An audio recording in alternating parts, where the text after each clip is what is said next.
వాస్తుబలం ప్రేక్షకులకు స్వాగతం. నేను మీ కిషన్ పటేల్. ఈరోజు మనము రంధ్రగృహము, పల్లీ గృహము, కాచీ గృహము అనేటువంటి 3 రకాల గృహాల గురించి తెలుసుకుందాము.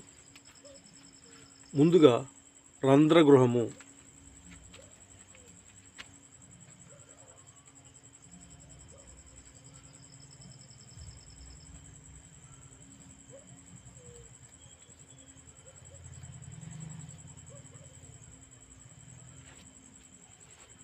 రంధ్రగృహము అంటే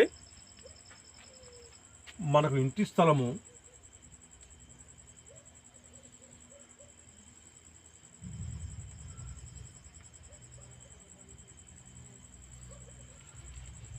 ఈ విధంగా ఉంటే, తూర్పు, పడమర, ఉత్తరం, దక్షిణం. తూర్పు, పడమర, ఉత్తరం, దక్షిణం. ఇలా ఉన్న మన ఇంటి స్థలంలో తూర్పున ఇల్లు కడతారు.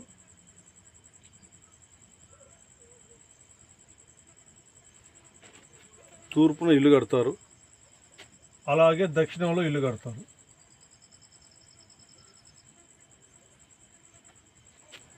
ఇక్కడ జాయింట్ అనేది ఉండదు.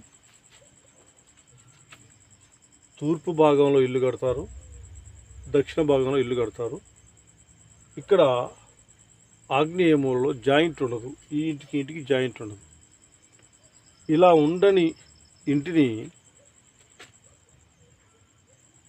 ధూమరంధ్రగృహము అంటారు.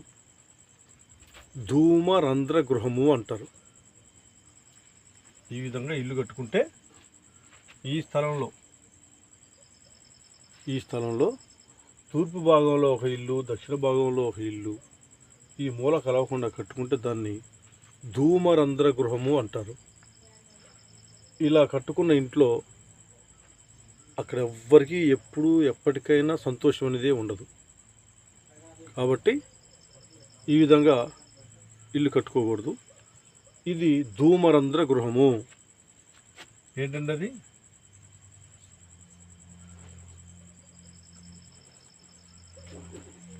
ధూమరంధ్ర గృహము అంటారు. ఆగ్నేయంలో జాయింట్ లేకుండా కడితే ఇలా కట్టకూడదు. ఇది దోషపూరితమైనది. ఇక ఇలా కాకుండా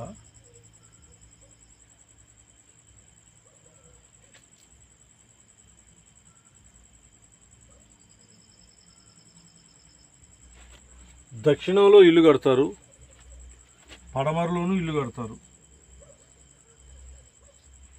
కానీ ఇక్కడ జాయింట్ ఉండదు. దక్షిణంలో ఇల్లు కడతారు, పడమరలో ఇల్లు కడతారు, ఇక్కడ జాయింట్ ఉండదు. ఇలా ఉన్నటువంటి గృహాన్ని అసుర రంధ్ర గృహము అంటారు. ఇలా ఉన్నటువంటి గృహాన్ని అసుర రంధ్ర గృహము అంటారు.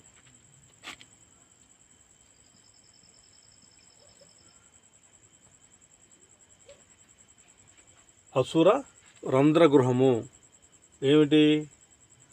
దక్షిణంలో ఇల్లు ఉంటుంది, పడమరలో ఇల్లు ఉంటుంది, నైరుతిలో ఇల్లు ఉండదు, జాయింట్ ఉండదు. నైరుతిలో జాయింట్ ఉండదు.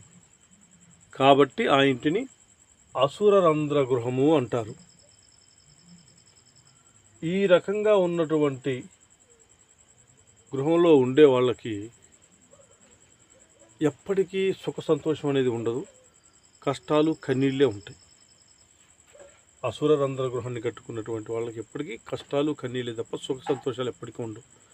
కాబట్టి ఈ విధంగా కట్టకూడదు. ఇది పనికిరాదు. ఇకపోతే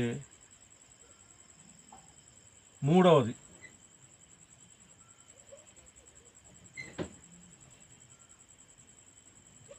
ఏంటంటే, పడమరలో ఇల్లు ఉంటుంది, ఉత్తరంలోనూ ఉంటుంది ఇల్లు. కానీ వాయువ్యంలో ఖాళీగా ఉంటుంది. వాయువ్యంలో జాయింట్ ఉండదు. ఉండకుండా పడమరలో ఇల్లు ఉంటుంది, ఉత్తరంలోనూ ఇల్లు ఉంటుంది.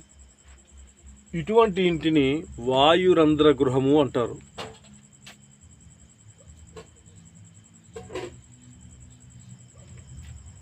వాయురంధ్ర గృహము అంటారు. ఇందులో ఏ కార్యం చేసినా సిద్ధించదు. ఈ రకంగా కట్టినటువంటి ఇంట్లో ఏ కార్యం చేసినా సిద్ధించదు, అంటే జరగదు. కాబట్టి ఈ విధంగా ఇల్లు కట్టకూడదు. వాయురంధ్రపు ఇల్లు కూడా కట్టకూడదు. ఇకపోతే చివరిగా ఉత్తరంలో ఇల్లు ఉంటుంది, తూర్పులో ఇల్లు ఉంటుంది, కానీ ఈశాన్యం ఖాళీగా ఉంటుంది. ఉత్తరంలో ఇల్లు ఉంటుంది, తూర్పులో ఇల్లు ఉంటుంది, ఈశాన్యం ఖాళీగా ఉంటుంది. ఇలా ఉన్న ఇంటిని కాకరంధ్ర గృహము అంటారు.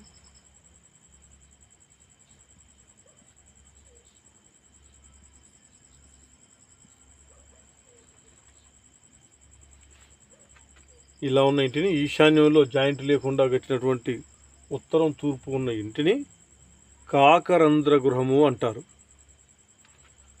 ఇటువంటి ఇంట్లో ఉంటే వాళ్ళు ఏ కార్యం చేసినా భగ్నం అయిపోతుంటుంది. ఏ కార్యం చేసినప్పటికీ భగ్నం అయిపోతుంటుంది. కాబట్టి ఈ రకంగా కూడా రంధ్రములు ఉండే విధంగా ఇల్లు కట్టకూడదు.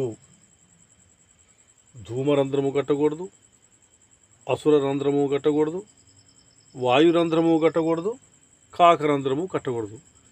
ఇవి రంధ్రగృహాలు అంటారు. వీటిని రంధ్రగృహాలు అంటారు. రంధ్రగృహాలు అనేవి కట్టకూడదు. ఇకపోతే ఇప్పుడు పల్లీ గృహము.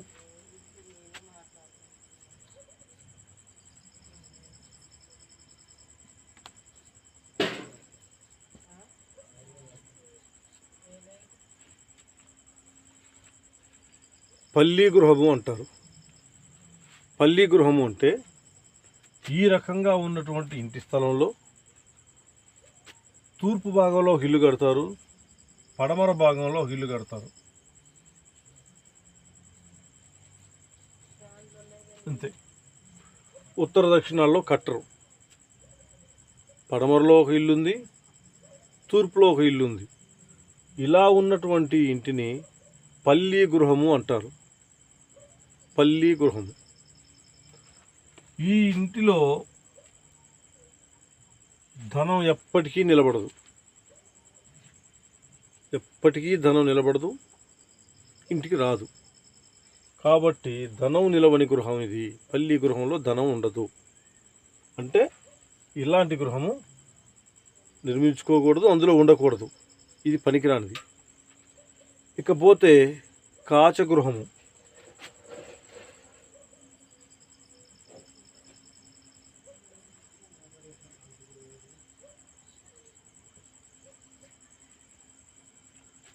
కాచగృహము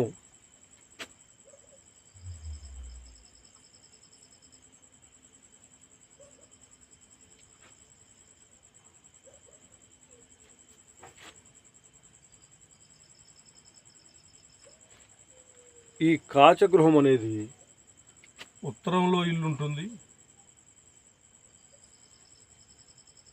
దక్షిణంలోనూ ఉంటుంది.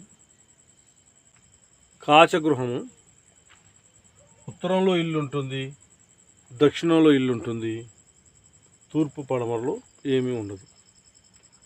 దీన్నే కాచగృహము అంటారు. ఇలా కాచగృహం ఉండడం వల్ల ఇందులో కాపురం ఉండే వాళ్ళకి ఎప్పుడు కూడా దాయాదులతోటి గొడవలు అవుతుంటాయి. పాలి వాళ్ళతోటి ఎప్పుడూ పంచాయతీలే. అది కాచగృహంలో ఉండే వాళ్ళకి. కాబట్టి ఇలా కూడా ఉండకూడదు. ఈ రకంగా ఇల్లు కట్టుకోకూడదు. మీకు అర్థమైంది అనుకుంటాను. రంధ్రగృహాలు 4 రకాలు. ఆ రంధ్రగృహం రకాల్లో ధూమరంధ్రము, అసుర రంధ్రము, వాయురంధ్రము, కాకరంధ్రము, ఈ 4 రంధ్రములు గలటువంటి ఏ ఇంటిలోనూ కాపురం చేయకూడదు, అలా ఉండకూడదు. అవి దోషాలు.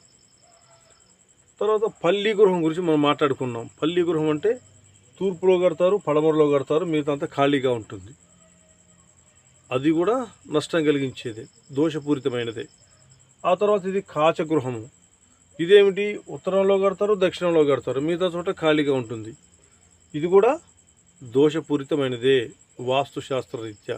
కాబట్టి ఈ రకమైనటువంటి ఇళ్లను నిర్మించుకోకుండా మీరు ఉంటారని, ఇదంతా మీకు అర్థమైందని అనుకుంటూ, సర్వే జనా సుఖినో భవంతు. శుభం.